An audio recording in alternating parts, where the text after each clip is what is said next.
शादी के 40 साल बाद आज उन्होंने बातों बातों में किसी बात से नाराज होकर सबके सामने कहा कि तूने आज तक किया ही क्या है, सिर्फ घर पे खाना बनाना और बच्चों को संभालना। और वैसे भी आजकल बच्चे भी तुम्हारी बात कहाँ सुनते हैं, वो अपने मन की ही तो करते हैं। इतने सालों में तूने उनको कुछ नहीं सिखाया, तभी इतने बिगड़ गए हैं दोनों बच्चे। अपने पति की ऐसी बात सुनकर आज पूरी रात सुनीता को नींद नहीं आई।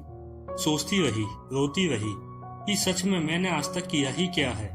अगर मैंने आज तक इस घर के लिए सच में कुछ नहीं किया तो अब मेरा यहाँ रहने का कोई मतलब नहीं, कहाँ जाना है पता नहीं, मगर बस अब और नहीं। ये सोचते हुए सुनीता ने अपने पति विशाल को एक चिट्ठी लिखी।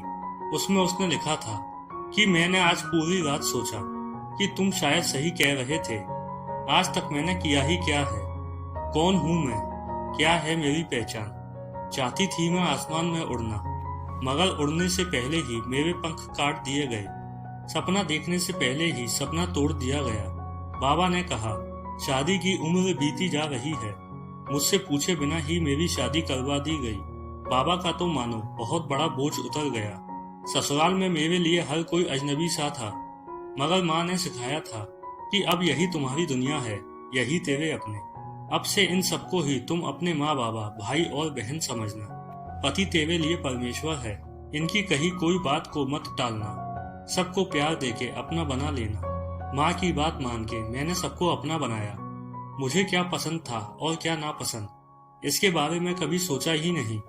सुबह को आपकी कॉफी और नाश्ता, बच्चों का लंच बॉक्स, बाबा की डायबिटीज की अलग से दवाई, नाश्ता, माँ के घुटनों की तेल मालिश, आपका टिफिन, मार्केट जाना, शाम की खाने की तैयारी करना, माँ को इलाज के लिए बार बार अस्पताल ले जाना, बच्चों को पढ़ाना, उनकी शैतानी बर्दाश्त करना, आपके दोस्त मेहमान बनकर अचानक से आए तो उनके लिए खाना बनाना। बस इतना ही तो किया मैंने, और क्या किया। इसलिए अब मुझे कुछ और करना है। अब मैं जा रही हूँ, ये तो नहीं जानती कहाँ, मगर मुझे जाना है, पर तुम अपना ख्याल रखना। फिर सुनीता वो चिट्ठी टेबल पर रखकर चुपचाप वहां से चली गई। सुबह होते ही बाबूजी अपनी दवाई, नाश्ता और अखबार के लिए बहू को आवाज देने लगे। उसके साथ माँ भी अपने घुटनों की मालिश के लिए बहू को आवाज देने लगी। बच्चे भी, माँ हमारा टिफिन, हमारा ब्रेकफास्ट कहाँ है, आज माँ कहाँ चली गई।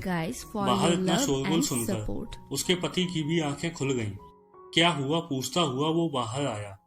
इतना शोर क्यों मचा रखा है सुबह सुबह। पापा देखो ना, माँ कहीं दिख नहीं रही। हमको कॉलेज जाने में देरी हो रही है, अभी तक ब्रेकफास्ट भी नहीं किया, लगता है आज भूखा ही जाना पड़ेगा।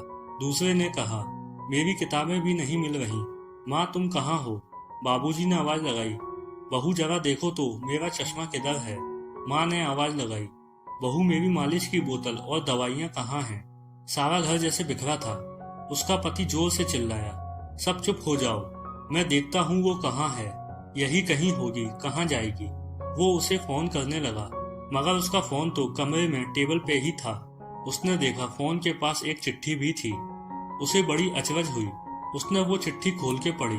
चिट्ठी पढ़कर उसे याद आया कि उसने कल शाम अपनी बीवी का कैसे अपमान किया था, वो भी सबके सामने।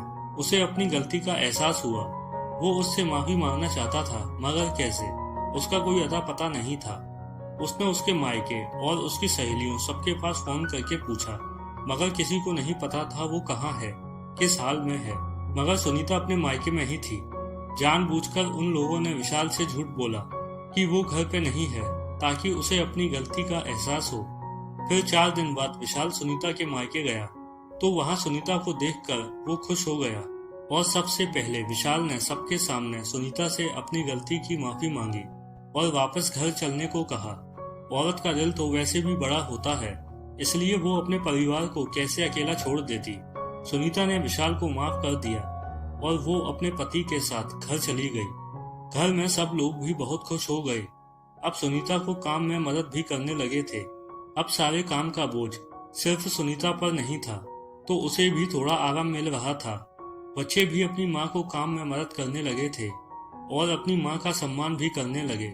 अगर स्टोरी आपके दिल को छू गई हो तो मुझे सब्सक्राइब जरूर करें।